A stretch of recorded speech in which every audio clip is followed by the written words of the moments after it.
Eating a healthy diet can sometimes sound like it's going to be a chore, or you might have to give up some of your favourite snacks and never enjoy a sweet treat again. Well, this isn't the case. We all know that a healthy diet can really support our physical health, emotional health, and our mental well-being.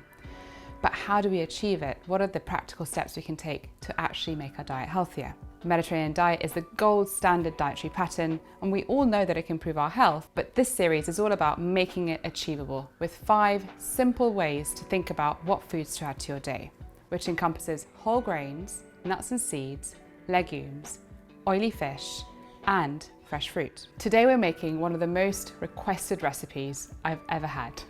It's a sweet treat. It's something you can have after a meal. It gives you energy and fibre, as well as healthy fats. It really does give it all. And I'm joined by Catherine Bruton, an amazing recipe creator. She's going to turn the science of delicious eating into simple recipes that you can make at home. Today we're making the chocolate date delight, an absolute favourite and one that I can't wait to show you so you can try it too. Catherine, I'm really excited about this one. It is so good and I just want to put it in people's hands because it's such an instant hit as soon as you try it. It's an instant hit, and I guarantee you when you've made it once, you'll make it over and over and over again. And it's also really simple. You'll be able to find details for the quantities of everything, but actually you can do this by eye. Yeah, it's not a science, it's not really messy, really. Yeah, great thing about this is that you can also use different nut butters, you can use different nuts if you don't have what we have here, you can use different dates. It's very changeable. And actually, I've also tried this with seed butters and seeds for those who have nut allergies, and it works with that as well. So if you do have a nut allergy, you can switch all of this out with seed butters and use lots of seeds. Completely versatile recipe. Yeah. The first thing we're going to do is melt the chocolate. You can do it in a bain-marie, which is a heat-proof bowl set over a small saucepan of simmering water, and you slowly melt it. Okay. But it takes a little bit of time. It's a little bit quicker in the microwave, and you can do it. You just have to do it in short bursts because it will burn really quickly. 20 to 30 seconds at a time. Take it out, stir it a little bit, put it back in. Yeah. 3 to 4, maybe 5 times, and you'll have perfectly melted chocolate. That's how I do it in the microwave. And sourcing a good chocolate is a good idea here. So if you can, get yourself a dark chocolate, 70% plus. I use Cocoa Runners. They have a really good selection of chocolates, and it will just give that depth of flavour, and you know that the chocolate's been made fairly using really good quality ingredients. In fact, interesting fact, cocoa butter is saturated fat, but it's healthy compared to other saturated fats, like for example palm oil, which is often used in other bars. So when you can get a dark chocolate that uses cocoa butter as the major fat, it has a better health profile. So the effects it has on you health-wise are actually very different to a palm oil based. So worth just checking the ingredients at the back. Check the ingredients, exactly, it's worth it. Okay, right, we're going to melt some chocolate. Nice. Okay, so here we have our beautifully melted chocolate. Oh, look at It's that. gorgeous. Now this I learned from you. You gave me this little trick. Yes. We're going to add some olive oil to this. Yes, we are. Which is so delicious. And it just adds that little bit of bitterness, not bitterness, what's the word? It adds a little bit of a different flavour profile, and it helps the chocolate to stay glossy when it freezes. So it's actually, and of course you do get the wonderful polyphenols, we're not heating it. So because this is a recipe that goes in the freezer, you're preserving all the wonderful benefits of the extra virgin olive oil coupled with the benefits of the dark chocolate. It's a winner. And here we've got some parchment paper. We're going to be able to lift everything off this once it's frozen. And we're just going to lay our dates down on here in a very non-uniform fashion, but as long as they're together with very few gaps, but we're also going to squish them down so that they're flat. And I tend to put like the skin out so that when you pick it up, when it's frozen, you're going to touch the skin, so it's less sticky. So depending on the size of your dates, you can do rows of, I think this one will be rows of 4 across. Yeah, so they're pitted, there's no pits in these, and we're spreading them out so they can create a nice base layer, basically. So we've laid the dates out, you get another piece of parchment, and then if you've got a rolling pin, you could make them really flat, couldn't you? But we're just going to give it a little... Press it down. Little shove like that. Great. So you peel that off gently. Beautiful. Gorgeous. So we've got the date base. Date's done. Next is our very delicious nut butter. Yeah, so I think crunchy is the way forward. I think you can do it with smooth. And this is a deep roast, super crunchy peanut butter. So this is really, I think, the best. So I start from the middle and then just spread it out so that you get a really good amount. Okay, so the chocolate goes on top. Fede, I'm going to let you do that, and Great. I'm going to chop these nuts. Perfect. I think a nice chunk of nuts. I'm like about 150 grams, I think. Nice, yeah. And you've The got more mixed the nuts, so merrier. you've got some hazelnuts, I have pistachios. hazelnuts, pistachios, and pecan nuts, but really you can use any nuts you have, and as you said, seeds. Or if you just have one variety, just use that. And this is actually something that you taught me, because I didn't used to put nuts at the top, but it does add another layer of crunch. Take a pinch of good coarse sea salt, and this just gives it a little pop of saltiness when you eat it. It's so So nice. good. And then just the nuts. Look at that.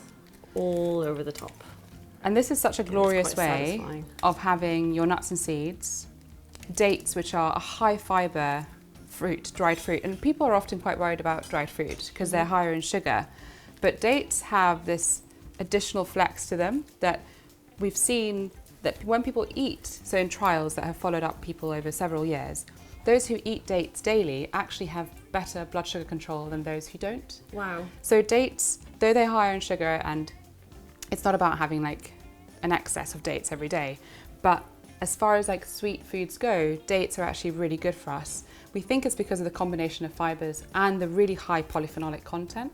So it has this anti-inflammatory effect that actually counteracts the sweetness. It's a little So actually good for you, yeah. Wow. So good. And we've got the dark chocolate, so high polyphenols there. This is like an antioxidant bomb right here. This is such a good thing to have as part of your diet. And when you make it once, you'll make it again and again and again. Exactly. Should we show people how to get it off the chopping Yes. board and into the freezer? Into the 'Cause I freezer, think yeah. that's a good thing. Yeah. We've got a little chopping board here, and you just need to slide it onto a chopping board or a baking tray, Something flat, basically. and then clear space in your freezer so you can just slot it in so it lies flat. And then I think you need to give it at least 4 to 6 hours. Yeah, I usually leave it overnight because you want it to properly freeze. Yeah.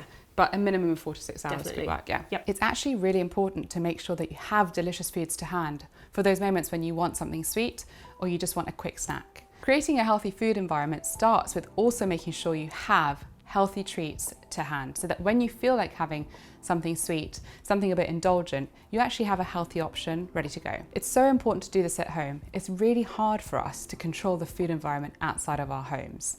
We know that supermarkets and local food stores, the high streets, are absolutely littered with unhealthy food options. I call this acting like your own health architect. For example, in your kitchen, leave a bowl of fresh fruit out so that if you're on the run and you just want to grab a quick snack, that fresh fruit is the first thing you'll see.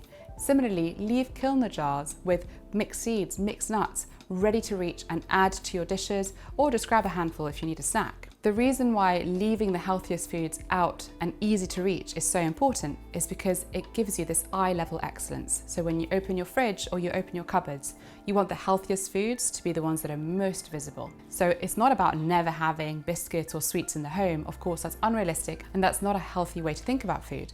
Just make the healthiest foods the easiest to see and the easiest to reach, and keep everything else slightly more tucked away in drawers or on the top shelves. So, building your healthy food environment starts with thinking about eye-level excellence. Look around your home and see what are the most obvious foods that can be picked out easily in your fridge, your freezer, and your cupboards. And you can start to make the healthiest foods the ones that are the most available to you. This chocolate date delight is a perfect example of something you can have ready to go in the freezer, in a Tupperware, tiny squares of deliciousness, so that after dinner, or if you're about to go to the gym, or you just fancy something sweet, you can grab a bite, have it, and you're satisfied. Here's one we made earlier, ready to slice. So you can see it's like properly frozen.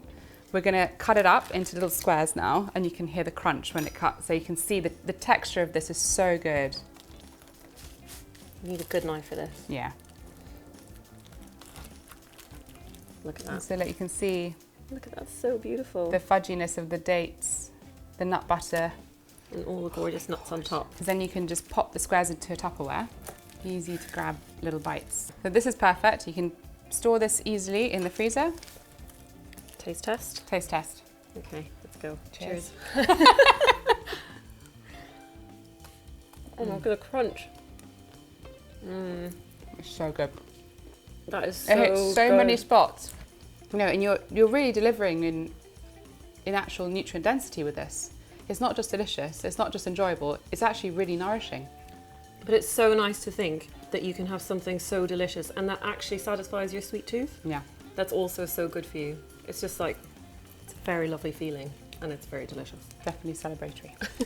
I'm Dr. Federica Amati, medical scientist, registered public health nutritionist, and best-selling author. I teach nutrition to healthcare professionals, as well as advising policymakers on how to improve public health. I also work with a clinical medical team to help people achieve their health goals. Subscribe for easy ways to improve your health, simple, delicious recipes, and evidence-based information. Follow me on Instagram and TikTok for regular updates and quick health wins. Thank you so much for watching. I hope you found this useful. I can't wait to see you next time.